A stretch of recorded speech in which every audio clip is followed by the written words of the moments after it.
কার্তিক বাবা, তোমার বোনের বিয়ের প্রস্তুতি চলছে, কোনো বিষয় কোনো ধরনের যেন খামতি না থাকে। আরে তুমি কোনো টেনশন নিও না, আমি আছি তো, করে নেব।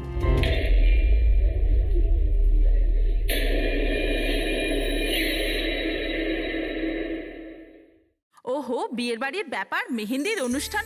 আরে দাদা কি করছেন, তাড়াতাড়ি করুন, অতিথিরা তো এক্ষুনি চলে আসবে। আন্টি, তুমি কেন এত টেনশন নিচ্ছ?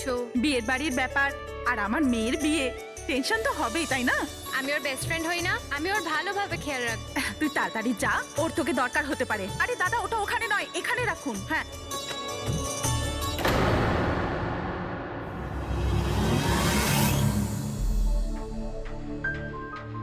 ইরা, কোথায় হারিয়ে গেছিস? হ্যাঁ, চল, অনেক কাজ বাকি।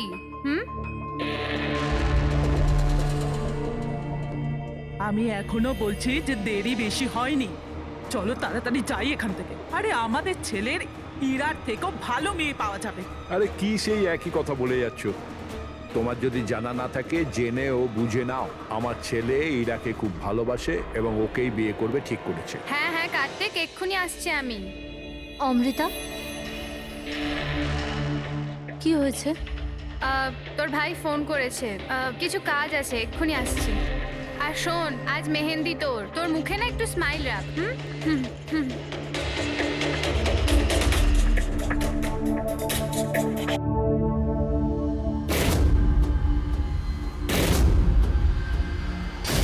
আচ্ছা, ওই সব বক্সেসগুলো রেখে দেবে আর লাইটের সেটআপটাও চেক করে নেবে।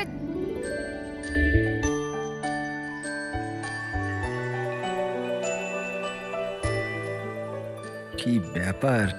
হ্যাঁ, খুব সুন্দর লাগছে আজকে। এরকম নয় তো যে বর এসে তোমাকেই না চেয়ে বসে। Very funny Lalit.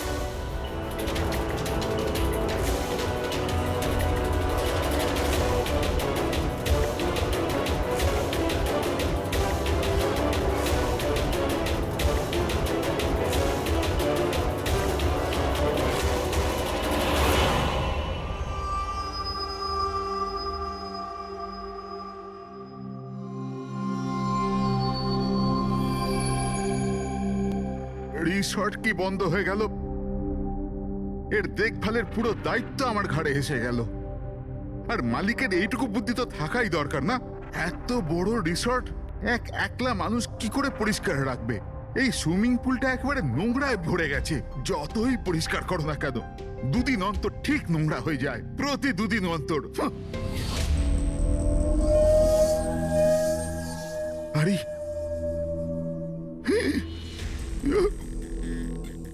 আরে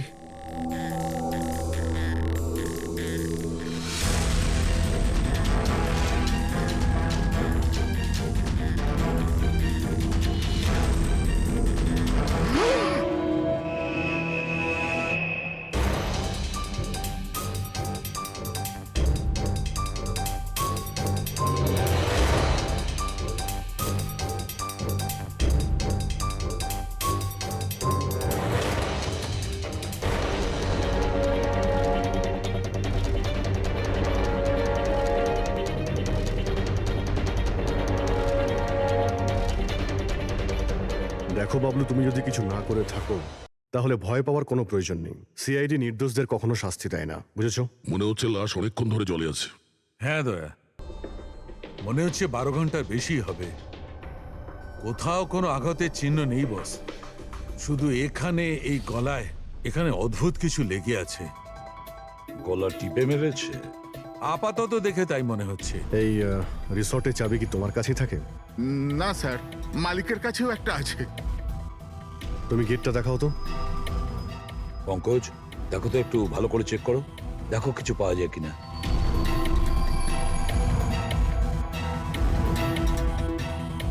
উল্টে দাও, উল্টে।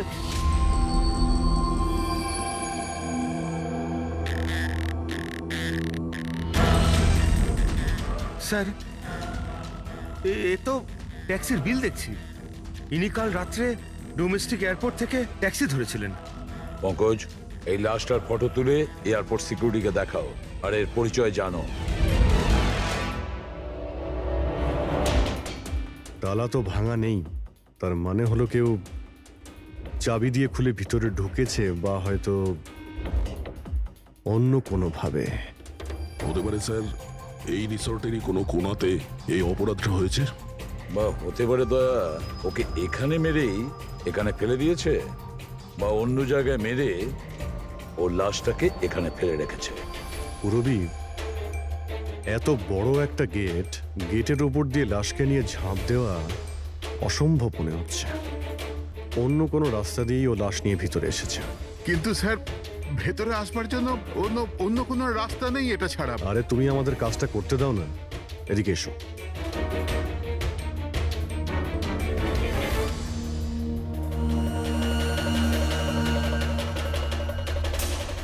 এই দেখো পুরবী, এখানে দেওয়াল ভাঙা রয়েছে, নিশ্চয়ই এখান দিয়ে এসেছিল ওই খুনি।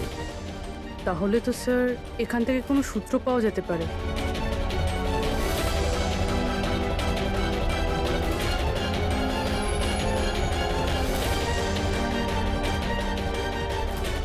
এই হলো প্রমাণ, এই সোনালী সুতো।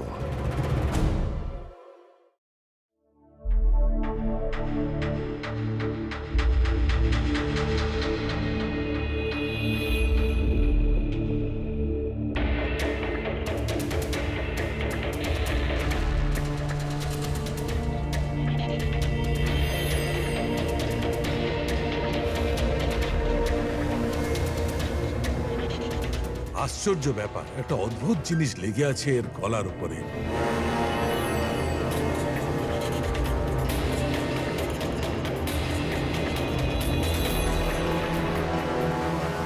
ও, কি হয়েছে স্যার? একটু শুঁকে দেখো এটা। মেহেন্দি? মেহেন্দি সারিকা, এর গলার উপর মেহেন্দির দাগ। সারিকা, এর মৃত্যু হয়েছে গলা টেপার কারণে। গলায় আছে মেহেন্দির চিহ্ন, তার মানে যে এর গলাটা টিপে ধরেছিল ওর হাতে মেহেন্দি লাগানো ছিল। আর খুনটা যে করেছে সে হয়তো কোনো মেয়ে, আর ও সেই সময় খুন করেছে যখন ওর হাতের মেহেন্দি ঠিক করে শুকোয়ও নি। রাইট। আজকাল এমনিতেও বিয়ের সিজন চলছে, হয়তো কোনো ফেস্টিভ্যাল, ফাংশন বা বিয়ে বাড়িতে গিয়েছিল। রাইট, এই জন্য অভিজিৎ ওখান থেকে সোনালী সুতো পেয়েছিল।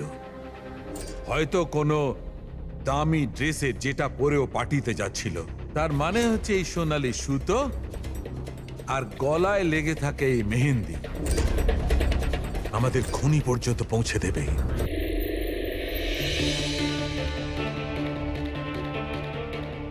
স্যার, এ হলো প্রীতি, শহরের খুব নামকরা মেহেন্দি এক্সপার্ট। দেখো মা, আমি চাই যে তুমি লাশটাকে দেখো, আর এর গলায় যে মেহেন্দি লেগে আছে, যার দাগটা আমরা দেখতে পাচ্ছি, সেটার ব্যাপারে আমাদের ইনফরমেশন দাও। ডোন্ট ওয়ারি, ভয় পাবার কিচ্ছু নেই, আমরা সবাই এখানে আছি। ম্যাডাম, একজন খুনি বাইরে ঘুরে বেড়াচ্ছে, আপনি একটু সাহস করুন প্লিজ। আসুন। আমার মনে হচ্ছে কোনো মেহেন্দি পরা হাত এর গলাটা টিপেছিল। ভালো করে দেখুন একটু। আর কিছু মেহেন্দি ভিকটিমের চুলেও লেগে রয়েছে, মাথার পেছন দিকে। মেহেন্দির টেক্সচার খারাপ হয়ে গেছে, কিন্তু এটা মনে হচ্ছে যে এই মেহেন্দিটা হাত দিয়ে লাগানো হয়েছে। হাত দিয়ে? হ্যাঁ স্যার, বেশিরভাগ লোক আলাদা আলাদা ডিজাইন বানানোর জন্য স্টেন্সারের ব্যবহার করে। এই ডিজাইন স্টেনসিলে নয়, হাত দিয়ে করা হয়েছে। হ্যাঁ স্যার। আচ্ছা, আপনি প্লিজ 1 মিনিট এদিকে আসবেন।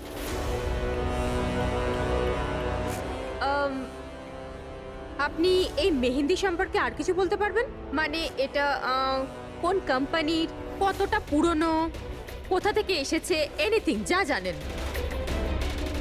স্যার, মেহেন্দির কালার, টেক্সচার আর স্মেল থেকে মনে হচ্ছে এই মেহেন্দিটা কোনো কমার্শিয়াল কোম্পানির নয়, এটা নিশ্চয়ই কেউ বাড়িতেই বানিয়েছে। তার মানে লোকেরা সাধারণত বাড়িতে তৈরি মেহেন্দি ব্যবহার করে, তাই তো? হ্যাঁ স্যার, কারণ ওটা কেমিক্যাল ফ্রি থাকে। আচ্ছা, এরকম তো শহরে অনেক লোকই আছে যারা বাড়িতে মেহেন্দি বানায়, তাই মেহেন্দির সাহায্যে তাকে ধরতে গেলে অনেকটা সময় লেগে যাবে স্যার। স্যার, হ্যাঁ স্যার ভিকটিমের ব্যাপারে জানতে পেরেছি। হ্যাঁ, একে? স্যার, ওর নাম দীপেন, দিল্লিতে থাকতো। আর আমি লোকাল পুলিশকে বলে দিয়েছি যে ওর বাড়ির লোককে যেন খবর দিয়ে দেয়। গুড। আচ্ছা প্রীতি, আরো একটু দেখুন যদি আমাদের কিছু বলা যায়।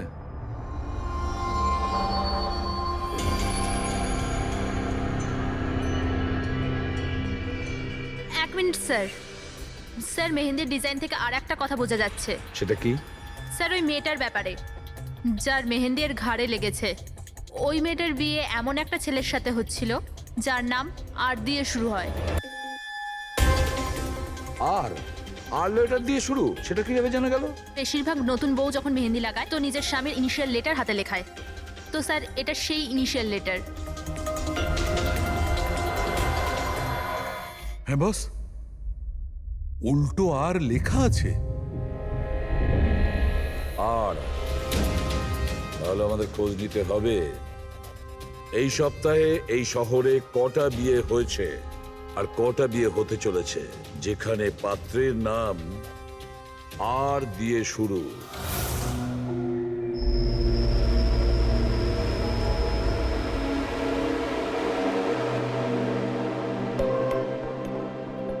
অদ্ভুত স্যার, এই মাসে 120 জনের বিয়ে, একই মাসে এতজনের বিয়ে। হ্যাঁ পঙ্কজ,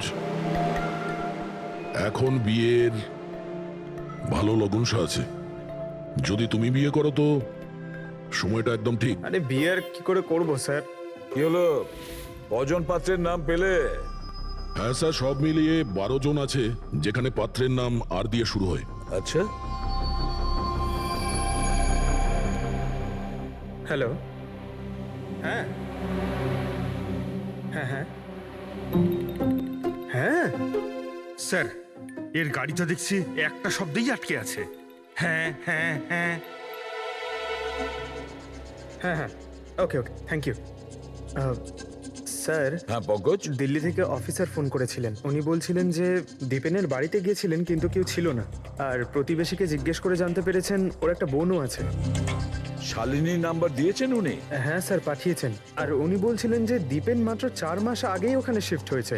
একটা মেয়ের সঙ্গে ব্রেকআপ করে আর অন্য কারোর সঙ্গে বিয়ে করে নেয়। এই জন্য শালিনীর সঙ্গে ওর ঝগড়া হয় আর সেই জন্য এখানে চলে আসে। কি নাম বললে ওই মেয়েটির যে দীপেনকে মনে আঘাত দিয়েছে? ইরা। ইরা? স্যার হতে পারে কালকে রাত্রে দীপেন ইরার বিয়ে পণ্ড করতে এসেছিল এখানে, আর ইরা ওকেই মেরে দিয়েছে। আচ্ছা, এই ওয়েডিং কার্ডসে ইরা নামের কোনো মেয়ের কার্ড আছে?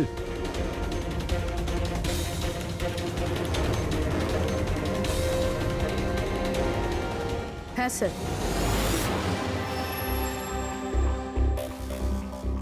ইরা ওয়েটস রোহিত, এই দেখুন। এই দেখো, ইরা ওয়েটস রোহিত, আর ওদের বিয়ে আজকেই। একটু ওই বিয়ে বাড়িতে গিয়ে দেখো কনের গায়ে মেহেন্দি। আপনারা সিআইডি থেকে এসেছেন তো যা খুশি তাই করবেন। আইনের নামে কারুর বিয়ে আটকাবার অধিকার কে দিয়েছে আপনাদের? না না, আমরা এখানে কারো বিয়ে থামাতে আসিনি। আমরা এখানে এসেছি তদন্ত করার জন্য।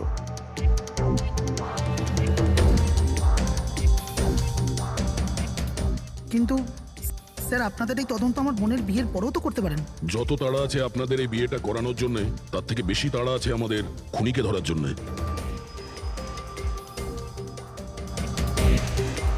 একে চেনেন আপনারা?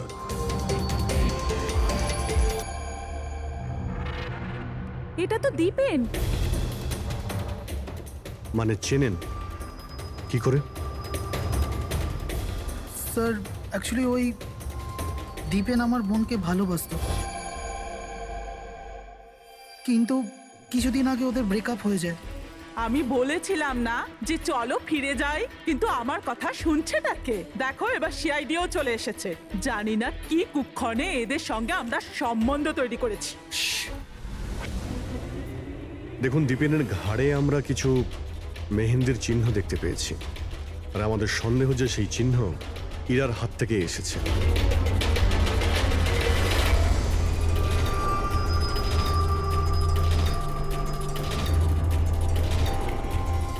পুরবি একবার দেখে নাও তো।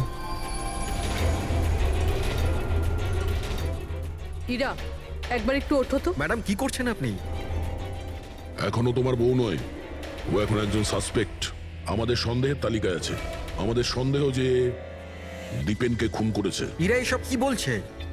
মানে কি? তোমার হাতটা দেখাও।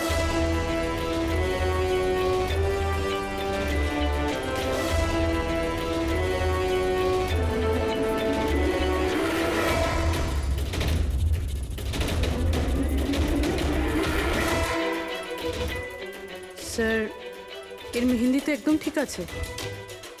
আরে তাহলে দীপেনের গলায় যে মেহেন্দির দাগ ছিল সেটা কার হাতের ছিল?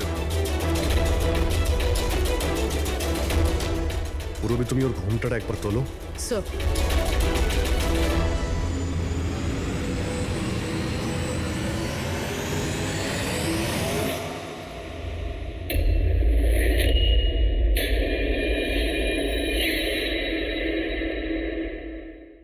অমৃতা, তুমি এই মণ্ডপে কি করছো? আর আমার মেয়ে ইরা কোথায় বলো? অমৃতা?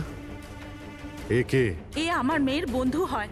ও, মণ্ডপ থেকে তাহলে কোণে উধাও, আর কোণের জায়গাতে তার বান্ধবী বিয়ে করছে।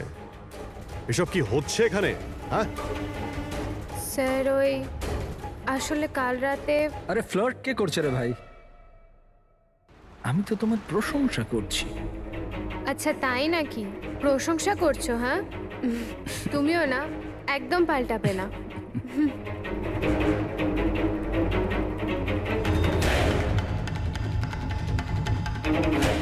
এই লোকটা কি জ্বালা। অমৃতা, অমৃতা শোনো। কার্তিক, কি হলো? ওই আমি এক্ষুনি দীপেনকে দেখলাম, ও ইরাকে টেনে নিয়ে যাচ্ছিল। দীপেন? হ্যাঁ। ওর এত সাহস কোথায়? ও ওইদিকে চলো।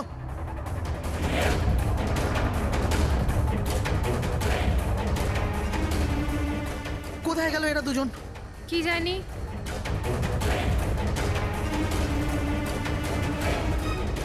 এই এটা তো ইরার ফোন। পাওয়া যায়নি ওকে? না স্যার, ওদের পাইনি। তো দীপেন এখানে এসেছিল আর ইরাকে জোর করে নিয়ে গেছে, কিডন্যাপ করে। স্যার, কিডন্যাপ তো বলা যায় না, কিন্তু কিডন্যাপ বলা যাচ্ছে না মানে? ওই অমৃতা, এটা একটা মার্ডার কেস, আর সিআইডির কাছ থেকে কিছু লুকোনোর চেষ্টা করলেও সেটা খুব খারাপ হবে। অমৃতা, যা জানো সত্যি সত্যি বলো। স্যার, স্যার সত্যি তো এটা যে ইরা এই বিয়েটা করতেই চাইছিল না। ও তো দীপেনকে ভালোবাসতো। ও তো শুধু বাড়ির লোকেদের চাপে পড়েও এই বিয়ের জন্য রাজি হয়েছিল। অমৃতা, চুপ করো। আমি তো আগে থেকেই জানতাম এরা হলো 420। আর কি কি রহস্য রয়েছে যা এখনো সামনে আসতে চলেছে? এখানেই বলবেন নাকি সিআইডি ব্যুরোতে গিয়ে চা খেতে ইচ্ছে করছে? হ্যাঁ স্যার, ব্যাপারটা হলো গত কমাস ধরে আমার ব্যবসা ঠিকঠাক চলছে না। আমার প্রচুর লোকসান হয়ে যাচ্ছিল। সুশীল বাবু আমার বিজনেসটাকে স্টেবল করবার জন্য প্রচুর সাহায্য করেছে। তো নিজের মেয়ের বিয়ের ডিল করেছিলেন আপনি, যাতে আপনার ডুবে যাওয়া বিজনেসটা আবার ভালো মতো দাঁড়িয়ে যায়, কি? তাই ইরা উধাও হয়ে যাওয়ার পর অমৃতাকে এই মণ্ডপে বসিয়েছেন, যাতে কোনোভাবেই এই বিয়েটা না আটকায়। বাহ! আর অমৃতা, তুমি এই পুরো ষড়যন্ত্রে এত সহজেই যোগদান করলে? আমি এসব কিছুই জানতাম না। আমাকে তো কার্তিক বলেছিল যতক্ষণ ইরাকে পাওয়া যাচ্ছে না আমি এখানে বসে থাকি। এখনই তো 7 পাক হতো, তারপর বিয়েও করে নিতে আমাকে ঠকিয়ে। না, আমি মণ্ডপ থেকে বেরোতেই যাচ্ছিলাম, আর তখনই সিআইডি এখানে চলে এলো, আর সত্যি সবার সামনে চলে এলো। অর্ধেক সত্যি তো সামনে এসছে, আর বাকি অর্ধেক সত্যি সামনে আসবে যখন এটা জানা যাবে যে দীপেনকে মারার পর ইরা কোথায় চলে গেছে। আমার মেয়ের উপর মিথ্যে অপবাদ দেবেন না স্যার। ও তো দীপেনকে ভালোবাসতো, ও কেন খুন করবে ওকে? যদি আপনার মেয়ে নির্দোষ হয় তাহলে ও বাড়িতে ফিরে আসেনি কেন? দীপেন খুন হওয়ার পর থেকে ও নিখোঁজ হয়ে গেছে কেন?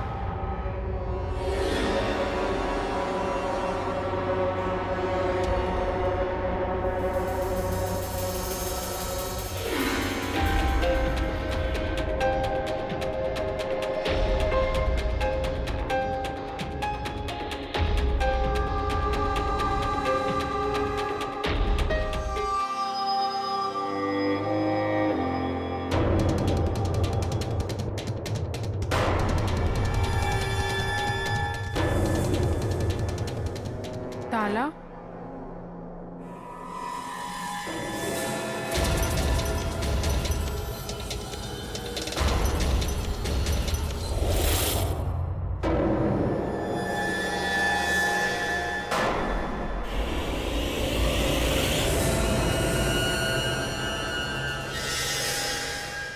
দেখো বস, ইরা নিজের মেহেন্দি পরা হাত দিয়ে দীপেনের গলা নিশ্চয়ই ধরেছিল, কিন্তু দীপেনের মৃত্যু ইরার হাতে হয়নি।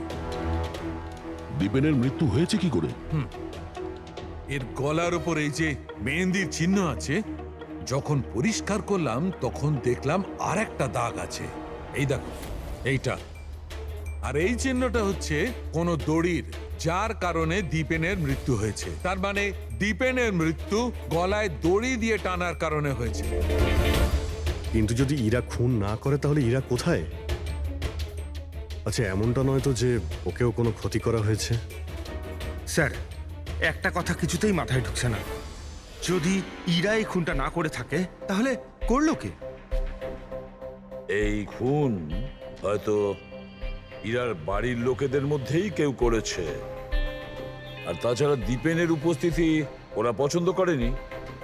হতে পারে দীপেনের কারণে বিয়েতে কোনো বাধা আসবে, সেই জন্য দীপেনকে খুন করে দিয়েছে। স্যার, স্যার, ইরার ফোন থেকে জানা গেছে যে ওর নিখোঁজ হওয়ার 3 ঘন্টা আগে দীপেনের বোন শালিনীর ফোন আসে। ও দিল্লি থেকে বম্বে চলে তো আসে, কিন্তু ফোন তুলছে না। শালিনীর ফোন ট্র্যাক করো, দেখা তো যাক ও এখন কোথায় আছে। আর বাকি রইল ওই সোনালি সুতো, কার হতে পারে?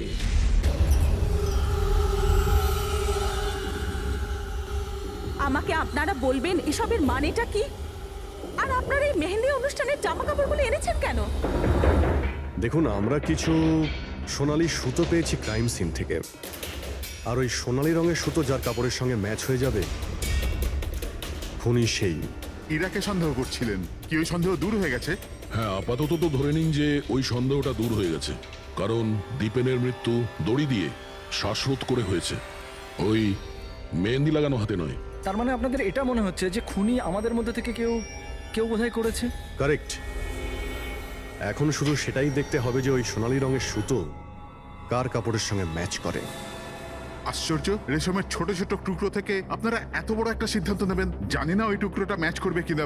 অদ্ভুত কথা তো আপনি বলছেন রাজন বাবু। আপনার হঠাৎ খুব অসুবিধা হচ্ছে? উল্টে আপনার খুশি হওয়ার কথা যে আমরা আপনার মেয়েকে এবারে সন্দেহ করিনি।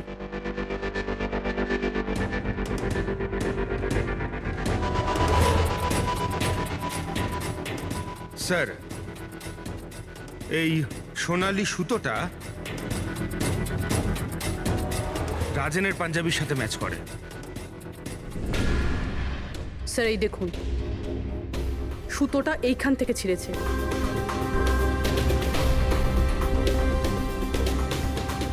আমি বলছি আপনাদের, ওই রাতে আমি দেখেছিলাম দীপেন আর ইরাকে একসাথে। তুমি কেন বুঝতে পারছো না? আমি তোমাকে ছেড়ে বাঁচতে পারবো না, আমি বাঁচতে। আর তুমি আমাকে ছাড়া অন্য কাউকে কি করে বিয়ে করছো?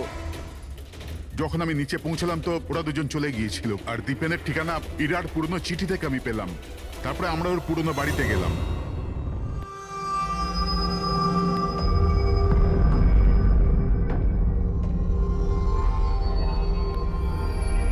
এ কি, দীপেন এখানে? ইরা, ইরা, ইরা, ইরা, ইরা, ইরা মা।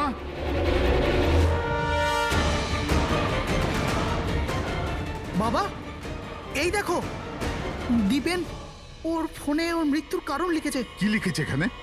ইরা কে ছাড়া না আমার জীবনের কোনো মানে আছে না লক্ষ্য। এরা আমার যদি না হয় কারোর হবে না। বিদায়। ও যদি আমার না হয় তাহলে কারোরই হবে না। আচ্ছা, এমনটা নয় তো যে দীপেন মারা যাওয়ার আগে ইরাকে কোনো ক্ষতি করে দিয়েছে?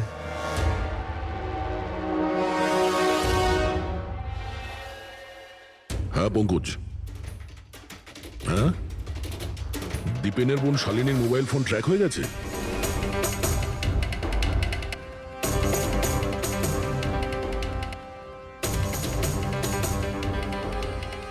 শালিনীর মোবাইল ফোনের নেটওয়ার্ক অনুযায়ী ও তো সকালেই এসে গেছে এখানে। হ্যাঁ, কিন্তু আমাদের ফোন তুলছে না কেন?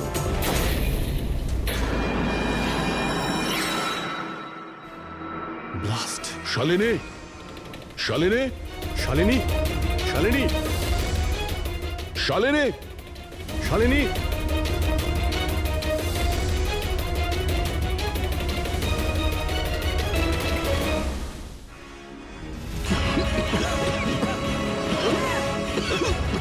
শালিনী, শালিনী,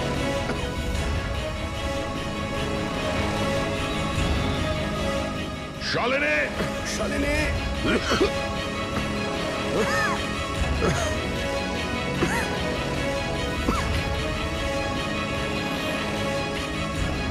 অভিজিৎ,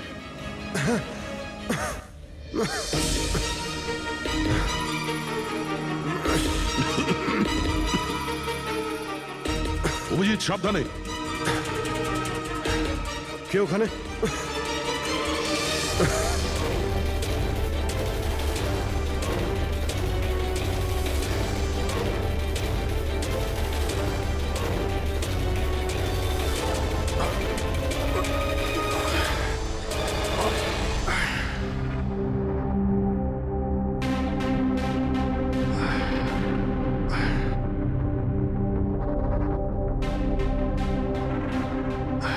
হ্যাঁ অভিজিৎ, দয়া, এবার চোখ ঠিক আছে?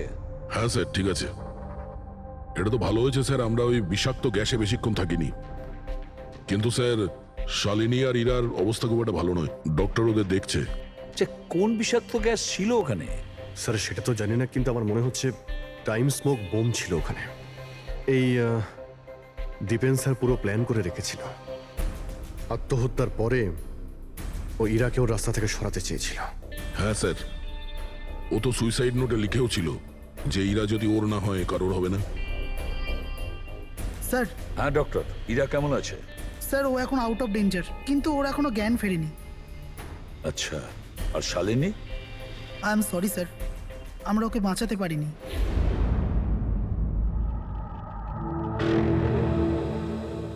স্যার স্যার এই দীপেন শুধু নিজের প্রাণ নেয়নি, বরং বরং ওর বোনের মৃত্যুরও কারণ হয়েছে।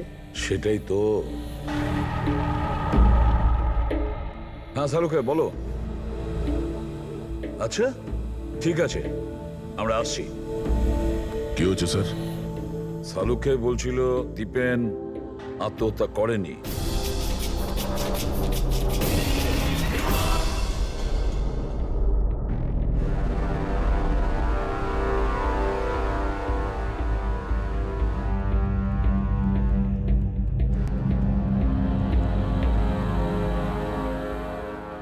আরে বলে ফেলো না শালুকে, একবার ফাইনালি বলে দাও, দীপেন আত্মহত্যা করেছে নাকি ওকে খুন করা হয়েছে? বস, আমি জানি যে তোমরা খুবই বিরক্ত হচ্ছ। তোমাদের মনে হচ্ছে শালুকে কোনো কথাই বলছে না। কখনো বলছে ইরা দীপেনকে হত্যা করেছে, কখনো বলছে যে দীপেনের হত্যা ইরা করেইনি, কখনো বলছে দীপেন আত্মহত্যা করেছে, কখন বলছে দীপেন আত্মহত্যা করেনি। কিন্তু আমি কি করব ভাই, এই কেসটার সূত্র খুব অল্প অল্প করে আসছে। আরে স্যার, যে প্রমাণ পেয়েছেন সেটা নিয়ে কিছু বলুন না। দেখো বস, যখন কোনো মানুষকে ফাঁসির দড়িতে ঝোলানো হয় আর যখন দড়িটায় টান পড়ে তখন ও শ্বাস বন্ধ হতে থাকে, আর তখন সে শ্বাস নেওয়ার জন্য ছটফট করে, তার ঘাড়টা নড়তে থাকে, আর ঘাড় নড়ার কারণে ফাঁসটা চেপে বসে, আর ওর ঘাড়ের ঠিক পেছন দিকে ওই ফাঁসির দড়ির গিঁটের চিহ্নটা দেখা যায়।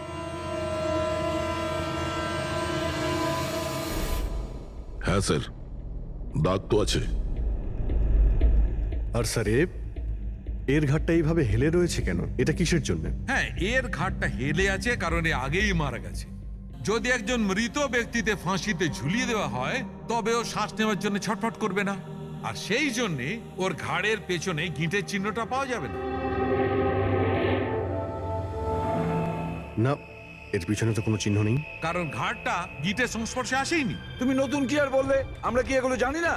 দেখো শালুকে, তুমি শুধু এটা বলো, দীপেনের ঘাড়ের পিছনে ফাঁসির দড়ির গিঁট আছে, হ্যাঁ কিংবা না? দীপেনের ঘাড়ের পেছনে দড়ির গিঁটের চিহ্ন নেই। এসো আমি দেখাচ্ছি।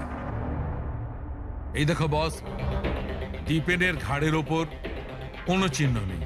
ও, তার মানে খুনি আমাদের ভুল বোঝাচ্ছিল। আগে থেকেই মরে যাওয়া লোককে ঝুলিয়ে দিয়েছে যাতে মনে হয় আমাদের সুইসাইড করেছে। অনেক লম্বা প্ল্যানিং করেছিল।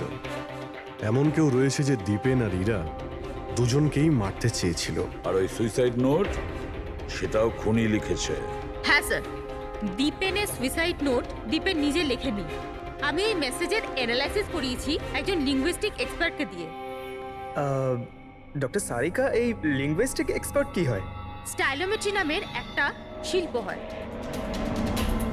যেমন ধরুন, যেমন প্রত্যেক মানুষের আঙ্গুলের ছাপ আলাদা আলাদা হয়, ঠিক তেমনই তার হাতের লেখা স্টাইল, তার ধরন আলাদা আলাদা হয়। প্রত্যেকটা মানুষের লেখার ধরন আলাদা। কেউ অক্ষরগুলোকে একটু ছোট ছোট লেখে, কেউ অক্ষরগুলো বড় বড় লেখে, মাঝখানে অনেকটা ফাঁকা থাকে। কেউ একদম সোজা লাইনে লেখে, কেউ এবড়ো খেবড়ো লেখে। কিছু লোক প্রত্যেকটা অক্ষরের পরে কমা দেয়, যেমন ফ্রেডি দিয়ে থাকে। সবার লেখার ধরন আলাদা আলাদা। এক্সপার্ট এগুলোও বলতে পারেন? শুধু এটুকুই নয়, এক্সপার্ট এটাও বলতে পারে যে টাইপ করেছে সে নারী না পুরুষ। তাহলে সারিকা, ওই সুইসাইড নোট দীপেন লিখেছে কি না? না স্যার, আমি দীপেন আর ইরা দুজনের ফোনসে চেক করেছি, তো আমি একজনের সম্পর্কে জানতে পেরেছি যার লেখার ধরন এক্স্যাক্টলি সুইসাইড নোটের সঙ্গে ম্যাচ করছে। এই যে সেই মেসেজ, এই মেসেজেও সুইসাইড নোটের মতো প্রত্যেকটা সেন্টেন্সের মাঝে 3টে ডট আছে। প্রত্যেকটা সেন্টেন্স শর্ট আর ক্রিস্প, আর প্রত্যেকটা মেসেজ হয় গুড বাই না হলে বিদায় লিখে শেষ করা হয়েছে। যেভাবে ওই সুইসাইড মেসেজে বিদায় লেখা হয়েছিল, এখানে গুড বাই লেখা হয়েছে। আচ্ছা, তার মানে হলো আমরা সেই খুনিকে খুঁজে পেয়েছি।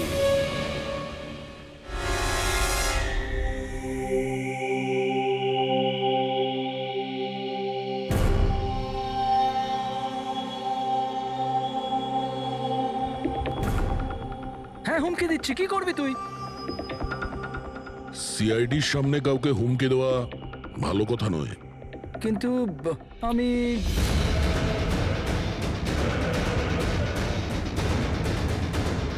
এই দাঁড়া। আরে আরে আরে, ললিত বাবু কোথায় পালাচ্ছেন? এটা তো বলে যান যে দীপেনকে খুন করতে গেলেন কেন? এটা এটা আপনি কি বলছেন? আমি আমি কাউকে মারিনি। আচ্ছা, সত্যি কথা বলবি নাকি? বলবি নাকি মাথাটা ঢুকে দেবো নিচে?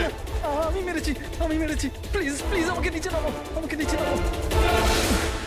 চল, এক তো তুই দীপেনকে খুন করেছিস, আর তার উপরে এটা দেখাতে চেয়েছিস যে ও সুইসাইড করেছে। হ্যাঁ, ইনফ্যাক্ট আমি ওর সুইসাইড নোটটা লিখেছিলাম। কিন্তু কিন্তু কি? কিন্তু এগুলো আমি আমার নিজের জন্য করিনি, অন্য কারোর বলাতে করেছিলাম। কার কথায়? ডাক্তারবাবু, আমার মেয়ের জ্ঞান কখন ফিরবে? ভয় পাওয়ার কিছু নেই, খুব তাড়াতাড়ি জ্ঞান ফিরে যাবে।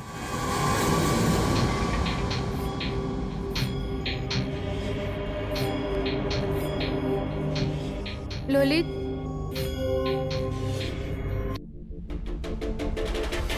তোমার হাতে হাত করা কেন লাগানো আছে? আসামির হাতে হাত করা থাকবে না তো কি থাকবে বলুন তো? অপরাধী? হ্যাঁ, এই অপরাধী নিজের অপরাধ স্বীকার করেছে ললিত। দীপেনকে এই মেরেছে।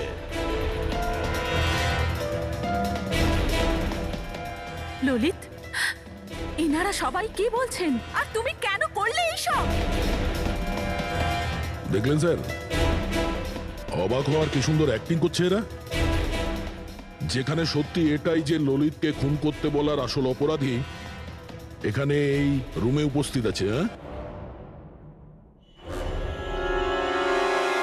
এটা আপনি কি বলছেন? এখানে আমার মেয়ে জীবন মৃত্যুর সঙ্গে লড়াই করছে, আর আপনি উল্টে আমাদেরই দোষী করছেন। না, এই জীবন আর মৃত্যুর মাঝখানে ঝুলছে না, এ সত্যি আর মিথ্যের মধ্যে ঝুলছে। ও জ্ঞান হারায়নি, সব ড্রামা করছে। কি?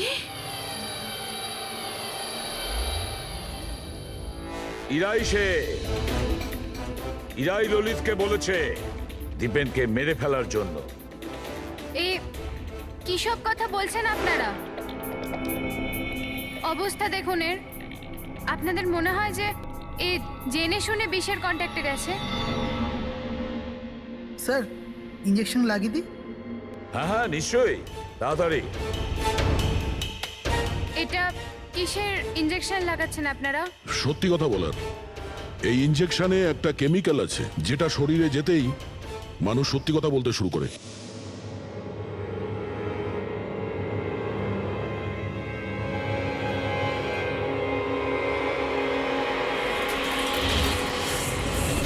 না, শুনুন। ইরা, ইরা, আরে রে কোথায় যাচ্ছে? দাঁড়াও। ইরা থামো ইরা।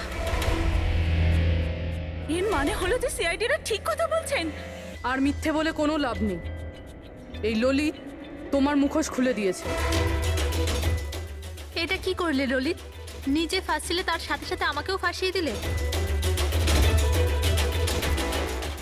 এরা এই প্রতিজ্ঞাটাই তো আমরা করেছিলাম ভালোবেসে, যে আমরা একসাথে বাঁচবো আর একসাথে মরবো। কি তোমরা দুজন একে অপরকে ভালোবাসো? এসব কবে? ইরা, তুই তো দীপেনকে ভালোবাসিস। হ্যাঁ ও চাইতো, কিন্তু হঠাৎ করে ললিতকে ভালোবেসে ফেলে। আর এই সব কিছু করেছেও নিজের বিয়ে ভাঙার জন্য। কিন্তু ভাগ্যক্রমে ইরার কাছে শালিনীর কল আসে যে দীপেন ইরার বিয়ে আটকাতে এসছে। আর ইরা খুব বড় প্ল্যান করেছিল। দীপেনের কাঁধে বন্দুক রেখেও গুলি চালাতে চেয়েছিল। আর আমরা ভেবেছিলাম যে প্রথমে আমরা দীপেনকে মেরে দেবো।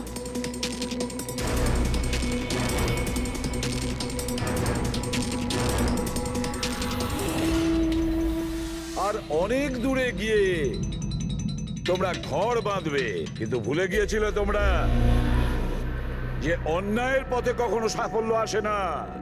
বুঝেছো? আমাদের প্ল্যান একদম ঠিকঠাক চলছিল, কিন্তু বাবা আর কার্তিক এসে আমাদের প্ল্যানে জল ঢেলে দিল।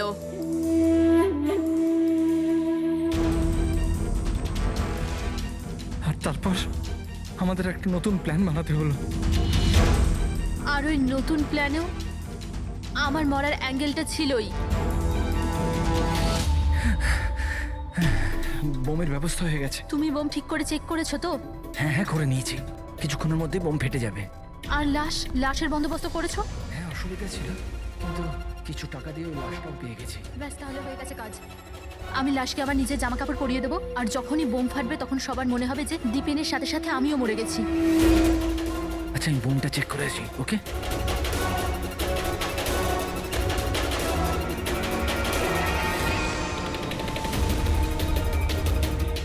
শালিনী,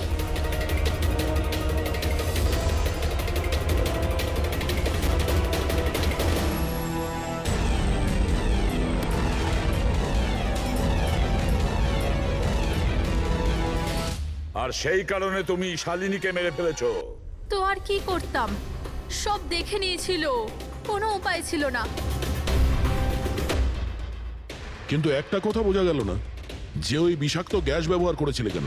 বিষাক্ত গ্যাস দিয়ে তো মুখ বদলে যাবে না ওই মর্গের মৃত লাশটার? হ্যাঁ, তাহলে তুমি এটা কি করে ভাবলে যে আমরা ওটাকে তোমার লাশ ভাববো? আমরা বিষাক্ত গ্যাস ব্যবহার করতে চাইনি, আমরা ওই বাড়িটাকে বোম দিয়ে ওড়াতে চেয়েছিলাম। কিন্তু এই ললিত ভুল করে কি বোম নিয়ে এসেছিল যেটা ফাটলই না, ফুস হয়ে গেল। আর এর আগে আমরা আর একটা বোমের ব্যবস্থা করতাম, আপনাদের গাড়ি আসার আওয়াজ আমরা শুনতে পেলাম, তখন আমাদের প্ল্যানটা চেঞ্জ করতে হলো। আর ও আমাকে ওখানেই বেঁধে চলে গেল, যাতে সবার মনে হয় যে অপরাধ আমি করিনি, আমার সাথেই হয়েছে। আর তারপর আমি বাড়ির অন্য একটা দিকে গিয়ে লুকিয়ে পড়লাম, যেখানে কোনো গ্যাস ছিল না। আর তারপর আমি ওখান থেকে প্রাণ বাঁচিয়ে পালালাম। আমরা এটা চাইছিলাম যে আপনাদের যাতে মনে হয় এই সমস্ত কাজকর্ম দীপেন করেছে।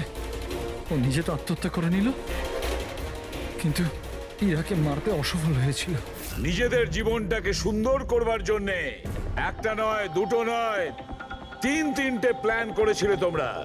আর দুটো নিরীহ লোকের প্রাণও নিয়েছো তোমরা। এবার জেলের গড়াদের পেছনে পৌঁছতে পৌঁছতে প্ল্যান তৈরি করো ফাঁসি থেকে নিষ্কৃতি পাওয়ার জন্য।